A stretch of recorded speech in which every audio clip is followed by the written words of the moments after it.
दोस्तों, क्या आपने कभी महसूस किया है कि अंधेरा सिर्फ रोशनी की गैर मौजूदगी नहीं होती।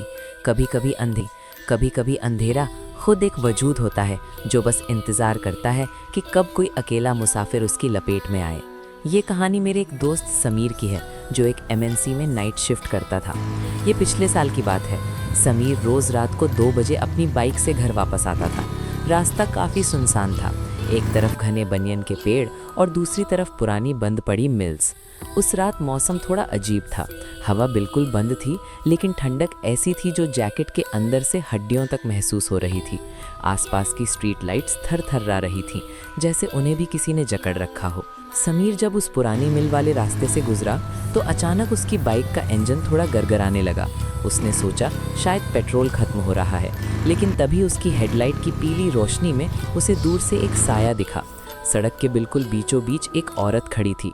उसने सफ़ेद कपड़े नहीं पहने थे, जो कि अक्सर कहानियों में होता है, बल्कि एक पुरानी मलकत सी साड़ी पहनी थी जिसका रंग धुंधला पड़ चुका था। समीर ने बाइक धीरे की। उसका दिल थोड़ा बैठ रहा था, पर इंसानियत के नाते उसने बाइक रोक दी। उसने पूछा, दीदी, इतनी रात को आप यहाँ अकेली? सब ठीक तो है? कहीं छोड़ना है क्या? वो औरत कुछ नहीं बोली। उसने अपना चेहरा नीचे कर रखा था। उसने बस थोड़ा सा सर हिलाया और बिना किसी आवाज़ के बाइक की पिछली सीट पर बैठ गई। समीर को लगा जैसे बाइक का पिछला हिस्सा अचानक से 1-2 इंच नीचे धंस गया हो, जैसे पीछे कोई इंसान नहीं बल्कि कोई भारी पत्थर बैठा हो। जैसे ही उसने बाइक आगे बढ़ाई, माहौल बदल गया।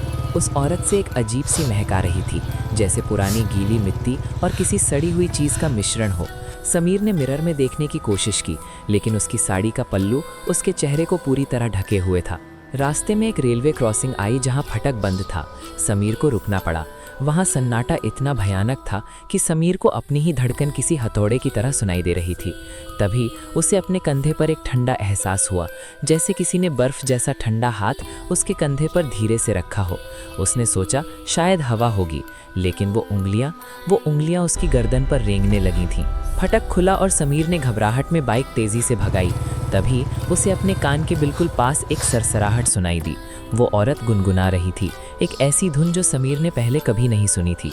वो कोई गाना नहीं था, बल्कि एक रोने जैसी आवाज़ थी जो सीधे दिमाग की नसों पर वार कर रही थी।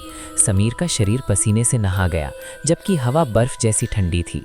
उसने हिम्मत जुटाई और साइड मिरर में दोबारा देखा।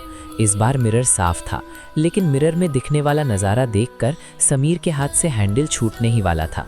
मिरर में बाइक की पिछली सीट बिल्कुल खाली थी, वहाँ कोई नहीं था।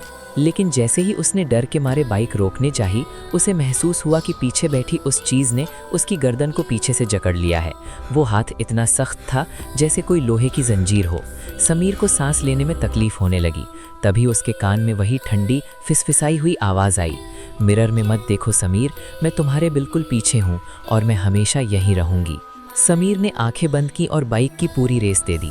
वो इतना डरा हुआ था कि उसने दोबारा मिरर में देखने की हिम्मत नहीं की।